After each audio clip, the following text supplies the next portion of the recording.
தம்மை தேடுகிற உணர்வு உள்ளவன் உண்டோ என்று கர்த்தர் நம்மளை தேடுகிறார் காணப்படுகிறார். ஏன்னா நாம் ஆராதிக்க தேவன் அவர் பரலோகத்தில் விட்டிருக்கிறார். அவர் பரலோகத்திலிருந்து நம்ம ஒவ்வொருவரையும் கண்ணோக்கி பார்த்து கொண்டு இருக்கிற தேவனாக காணப்படுகிறார். என் ஜனங்கள் என்ன எப்படி ஆராதிக்கிறார் என்று எப்படி உணர்வோடு என்று தேடு தேவன் உற்று கவனித்து கொண்டு இருக்கிறார் என்று சொல்லப்படுகிற வேத வாசனை. நாம் தேவனை தேடுவதிலே குறைவுபட்டவர்களாக காணப்படுகிறோமா?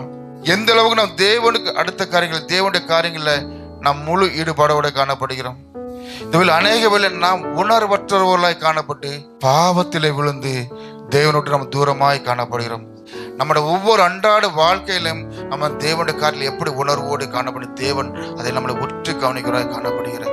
உண்மையா தம்மை நோக்கி கூப்பிடும் யாவருக்கும் நான் சமீபமா இருக்கிறேன் தேவன் நமக்கு வாக்கு கொடுக்கிற தேவனாக காணப்படுகிறார். நம்முடைய தேடல் எப்படிப்பட்டதாக காணப்படுகிறது? தேவனுடைய விருப்பதுபடி நாம் தேடுகிறோமா? ஆனா நம்ம மனம் போன பக்கத்தில் தேடுகிறோமா? ஒன்றை மட்டும் செய்யணும், அவரை தேட பழகி கொள்ள வேண்டும். நமக்கு ஒரு காயம் வந்துட்டுனா ஹாஸ்பிட்டல் போயிட்டு என்ன பண்ணா அந்த சீல் பிதுக்கப்பட்டு வெளியே எடுக்கணும். அந்த சீல் இருக்கிறதுன்னு என்ன பண்ணா வேதனை, அது உள்ள வேதனை இருந்து குத்திட்டே இருக்குமா. இப்ப தேவனை ஆராதிக்கிற நாமும் பாவம் நமக்குள்ள வந்துட்டுனா, ஏன்னா பாவம் எப்படி கொண்டு வரனா ரகசியமா வரும், சந்தோஷமா இதான சின்ன விஷயம் தானே, கொஞ்சம் செய்யலாம் அது கொஞ்சம் கொஞ்சமா பெருசாயிருமா. ஒரு நாள் என்ன உணர்வற்றவர்களா இந்த பாவம் நம்மளை மாற்றி விட்டு தேவனோட்டு தூரமாய் சென்று விடுமா.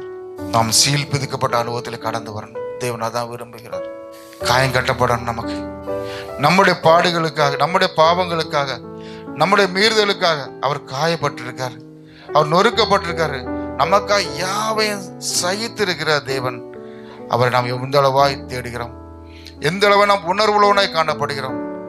நம்மை தாம வைத்து சோதித்து பார்ப்போம். அவருடைய காயங்களை ஒவ்வொரு நோக்கி பார்ப்போம்.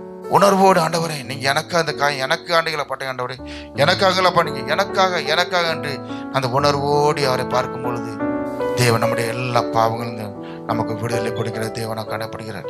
அவரை நமக்கு பரிந்து பேசுகிற தேவனாக காணப்படுகிறார். அவரை நம்முடைய பரிகார கர்த்தராக இருக்கிறார். நான் இயேசு நம்மளை விரும்புகிறார், ரொம்ப நேசிக்கிறார் நம்மளை இயேசு. என்னன்னா அவரை தேடணும், அவரை கூப்பிடணும், வேற ஒண்ணுமே அவர் எதிர்பார்க்கல. நம்ம இந்த உள்ளத்தை மட்டும் அவர் தேவன் நம்முடைய எதிர்பார்க்க, நம்ம வேற எதுவுமே எதிர்பார்க்க தேவன் நம்முடைய தேவன் அல்ல.